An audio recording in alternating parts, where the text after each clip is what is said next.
नमस्कार, मी योगेश उदयभान परदेशी, महाराष्ट्राचा रजिस्टर्ड खेळाडू आहे। मी इंडियन ऑइलमध्ये कार्यरत आहे। माझ्याकडे इंटरनॅशनल लेवलचे 59 गोल्ड मेडल, 10 सिल्वर आणि 9 ब्रॉन्झ मेडल्स आहेत। मी आत्तापर्यंत 3 वेळा वर्ल्ड चॅम्पियन झालेलो आहे, 5 वेळा सार्क चॅम्पियनशिप, 4 वेळा नॅशनल चॅम्पियन।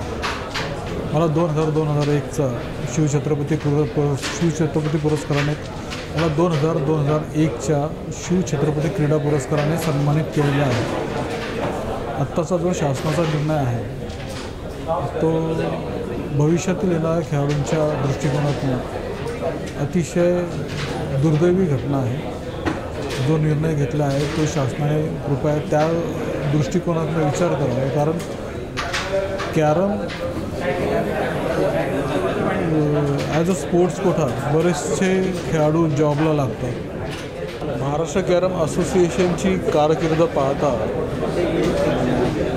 जो त्यांचा आलेख आहे आणि ज्याला आम्ही स्वतः साक्षीदार आहोत तो खूप उच्च दर्जाचा आहे।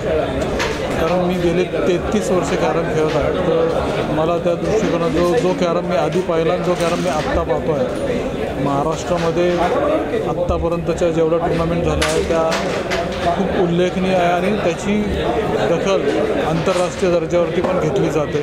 इव्हन ज्या स्पर्धा राज्यस्तरीय पातळीवरती होतात त्याचीसुद्धा दखल आंतरराष्ट्रीय पातळीवरती घेतली जाते। तर महाराष्ट्र शासनाने असे निर्णय घेताना आधी संलग्न संघटनांना थोडीशी माहिती देणं गरजेचं आहे आणि कृपया अशा प्रकारचे निर्णय घेताना तुम्ही त्या कार्यरत संघटनेचं पूर्ण आलेख तपासावा व असे निर्णय घ्यावे। मी महाराष्ट्र शासनाला एक निवेदन करू इच्छितो की आपण हा जो घेतलेला निर्णय आहे तो मागे घ्यावा। धन्यवाद।